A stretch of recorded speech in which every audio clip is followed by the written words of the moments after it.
Let's head over here. Local artist Deborah Lightfield is here, and we're going to be talking about ocean wash art. Welcome back to the show, actually, I should say, because you were also here with Lutheran Social Services. Yes. And I asked her, because she said that this isn't my main job, I do art as well. That's my other passion. And I said, well, we got to have you on. So tell us about ocean wash. What is that? Actually, my hands were filled with paint in it. I had to explain it, and I still have them filled with paint.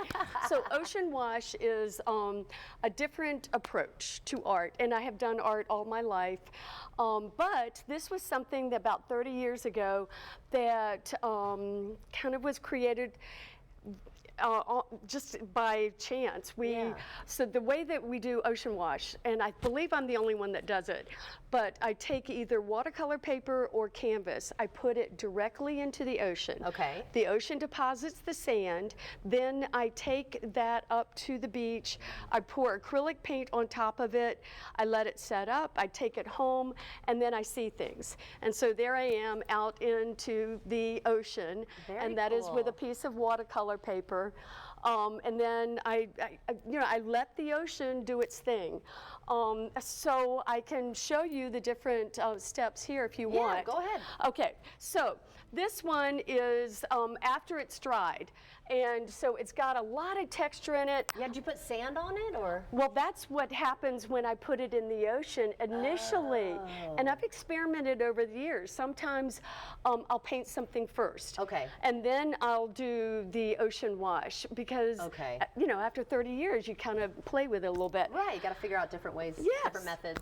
So this one is definitely saying it's going to be a crab. I don't know. I crab like that. Or a I could see the eyes sticking up, maybe. Yeah. That's cute. So that's stage one.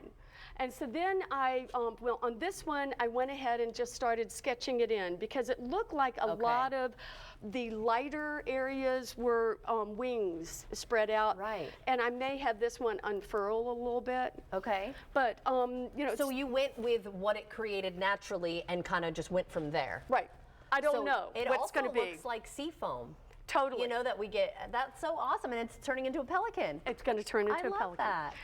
And so then, this one was watercolor paper, and I kind of was scoring it, and then I decided to put ocean wash at the end. Okay. But all these little, you can create it with salt. So these started happening, and believe it or not, what inspired me was one of the little dots, and that became one of the eyes. Oh, that's so neat. So they were already there, and you went around.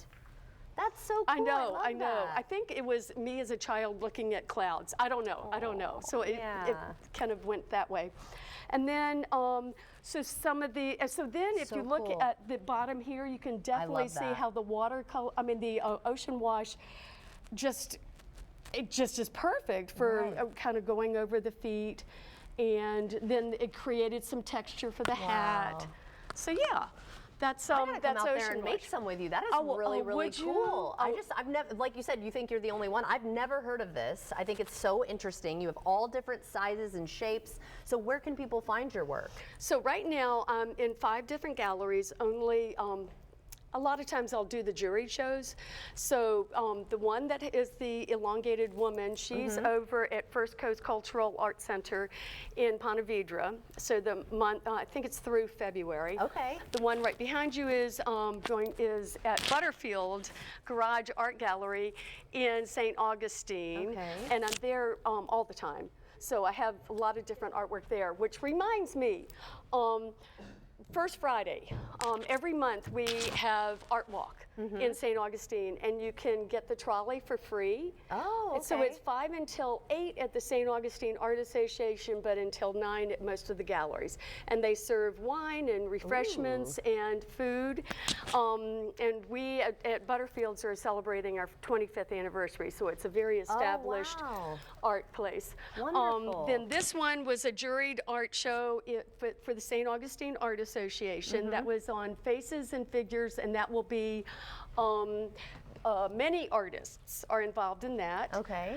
Where else? Oh, and then also Ancient City Art Gallery, which is on Avonlea Street in St. Augustine as well, and they'll have probably these two, or And people can more. purchase there or on your website. Both, but Okay. if it's at the gallery, then it needs to go through the gallery. I got you. So what is the website though if they want to take a look at some more Thank of your you. work? It's lightfieldart.com. Awesome. And then I'm also on Instagram, and I have a Facebook as well. And just, yes, you're welcome to Yeah, contact support me. a local artist. Yes, please. I love that. Well, thank you Thank so you. much for joining Thank us you. again to tell us about it and show us the process of how it all works, because I think this is so fascinating. And I do want to say one other thing is that Ocean Wash is archival. So it is forever. It's not like this little gimmick type thing. Right, It not will, trendy. No, because I'm a fine artist. And so Right. whatever I do after the ocean does it, I still spend 10 to 20 hours on Right. the artwork. Yeah, there's So, a lot of detail. Yes. Well, beautiful Thank you work. so Thank much, you again for Jordan. joining us. And David, over to you.